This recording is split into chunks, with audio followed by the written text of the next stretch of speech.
SSP west Shaukat Khatiyan दबंग SSP का बड़ा कारनामा। District west side B police की 3 कार्रवाइयों में 6 टन 17 मन 20 किलो छालिया बरामद। इंटरनेशनल मार्केट में छालिया की कीमत 5 करोड़ रुपए है।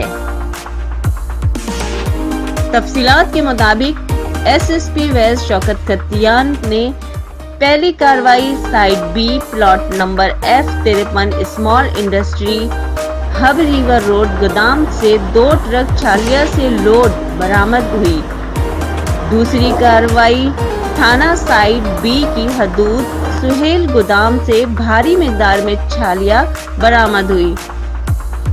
पुलिस ने 2 मुल्जिमान ट्रक ड्राइवर जमालुद्दीन वल्द अख्तर और कंडक्टर वारिस वल्द दायर राम को हिरासत में ले लिया।